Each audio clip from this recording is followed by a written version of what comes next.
In late February 2026, the world shifted. The coordinated U.S. Israeli strikes on Tehran and the subsequent assassination of the Iranian supreme leader didn't just ignite a war in the Middle East. They pulled a trigger in the Horn of Africa. As Houthi drones bracket the Bab el-Mandeb and Iranian proxies target Western-aligned hubs, the Red Sea has transformed from a trade artery into a kill zone.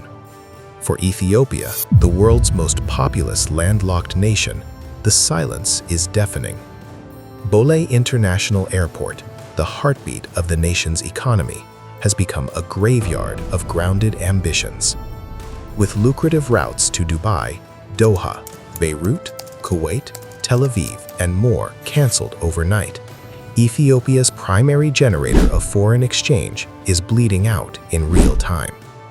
This isn't just collateral damage. This is a systemic siege. When the air is closed and the sea is blocked by foreign proxies, a nation's sovereignty is no longer a right, it's a hostage. You're watching True Frame. The Forex hemorrhage.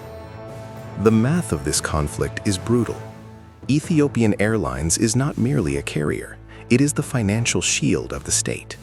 In the current 2026 escalation, the suspension of Gulf-bound transit could land a heavy blow to the nation's hard currency flow.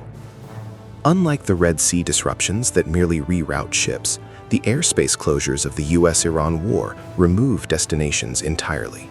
For a nation that relies on these Forex golden circles to pay for fuel, medicine, and industrial growth, the grounding of the fleet is a surgical strike on the treasury. This aviation crisis exposes the fatal flaw in the landlocked model. You cannot fly a nation's destiny over a battlefield.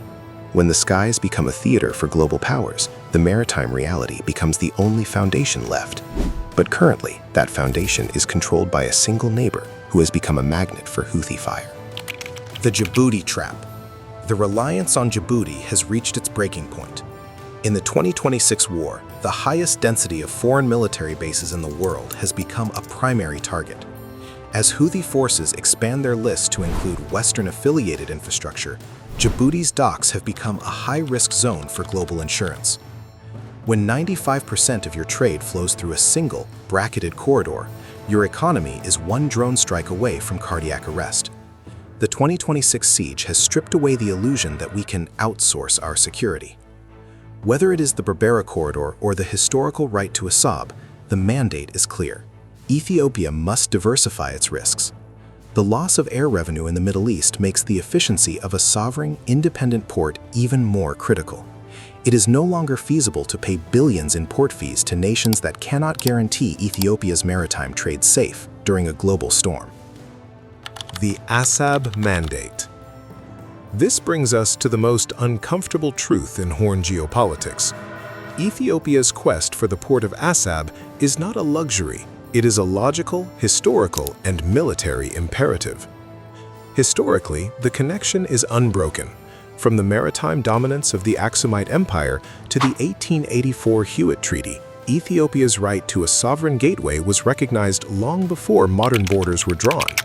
Even the 1952 UN Resolution 390 acknowledged that Ethiopia's survival depended on this access. Militarily, the 2026 conflict has proven that functional sovereignty requires a buffer. At less than 60 kilometers from the coast, Ethiopian cities are within the shadow of Red Sea missile threats. Relying on the goodwill of a neighbor to guard your only door is a failed strategic doctrine. Assab is the logical answer. It isn't just about reclaiming the past, it's about securing a future where Ethiopia is no longer a geographic prisoner. A sovereign port provides the depth needed for a modern navy to protect its own cargo, ensuring that the next U.S.-Iran escalation doesn't choke a domestic breadline. The resolution. The era of permission-based existence is over. The U.S.-Iran war has proven that international law doesn't protect supply lines. Only presence does. The quest for the sea is the final chapter of Ethiopia's struggle for total independence. It is a transition from a landlocked survivor to a maritime power. Ethiopians are saying, In the 19th century, we defended the highlands. In the 21st century, we must secure the horizon. Because in a world where proxies and empires collide, a nation that doesn't control its own hallway to the world is a nation that hasn't finished its revolution. The highlands are sovereign. Now, the blue horizon must follow. For more deep dives and geopolitical analysis, stay tuned to True Frame.